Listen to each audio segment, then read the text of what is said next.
संभाजीनगरला विरोध करणाऱ्या महाराष्ट्र राज्याचे अल्पसंख्याक मंत्री, दादागिरी करणारे, गुंडगिरी करणारे असे मंत्री अब्दुल सत्तार यांनी या सिल्लोड सोयगाव विधानसभा मतदारसंघामध्ये जो उत्मास लावलेला आहे,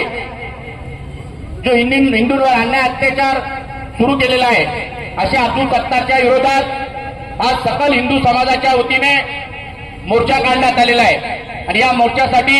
उपस्थित असलेले सर्व सन्माननीय व्यासपीठ आणि समोर उपस्थित असलेले सर्व माता बंधू आणि भगिनींनो, आपल्या आधीच्या वक्त्यांनी सर्वांनी सांगितलं आपल्याला की या अब्दुल सत्तारनी कोणत्या पद्धतीने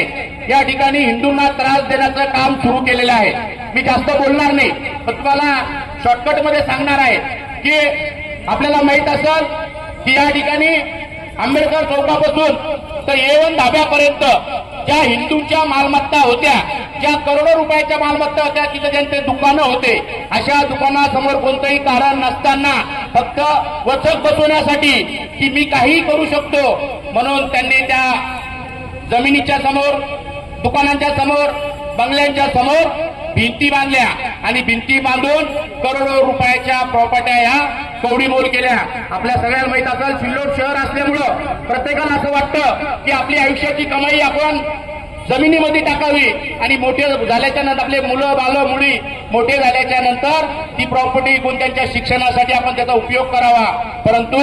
या सत्तारने कवडीमोल प्रॉपर्टी या जनतेची केलेली आहे। लोकांना या ठिकाणी अब्दुल सत्तारच्या दहशतीमुळं झोपा सुद्धा येत नाहीये, कारण हा अब्दुल सत्तार माणूस नसून याला राक्षसाचं रूप धारण केलेलं आहे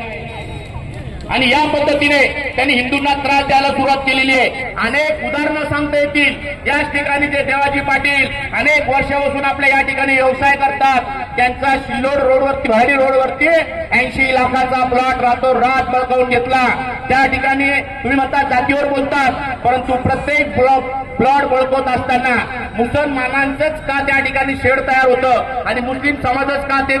त्या ठिकाणी प्लॉट बळकवत आहे, हा माझा मोठा प्रश्न आहे। म्हणून या ठिकाणी ज्या पद्धतीने अब्दुल सत्तारने हिंदू देवतांचे विटंबना करणं लावली, आपल्याला माहित असेल मागं डोंगरगावला कोणत्या पद्धतीने त्याने आपल्या हिंदू समाजाच्या देवताला शिव्या दिल्या। यानंतर आता सध्या सकाळी खंडीवर लोक येतात, नवरात्रामध्ये,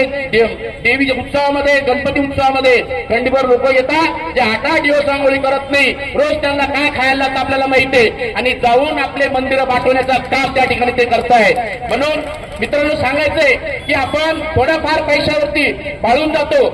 त्याने जर पावती फाडली तर आपण त्याला आरती करायला बोलवतो, त्याला आपण भंडारा करायला बोलवतो, परंतु अब्दुल सत्तारची नीती आहे कोणताही उत्सव हा हिंदू समाजाने साजरा करू नये, भाजपच्या नेत्यांनी साजरा करू नये, जे काही करायचं ते मीच करायचं आणि मला जर नाही करता आलं तर इतरांनाही करू द्यायचं नाही। आपल्याला माहित असेल बॅनर बघा, 2-3 जुलैला या ठिकाणी मुख्यमंत्री आले होते आणि 3 जुलैला मुख्यमंत्रीला सुद्धा औषधे बांधून बॅनर या ठिकाणी लावलेले। पण मी स्वतः या सिल्लोड शहरामध्ये राहत असताना अनेक आपल्या धर्माचे बॅनर लावून आपण उत्सव साजरा करतो। कधी छत्रपती शिवाजी महाराज जयंती असू द्या, महाराणा प्रतापची जयंती असू द्या, महाराणा प्रतापची जयंतीच्या ऐवजी पुन्हा आपल्या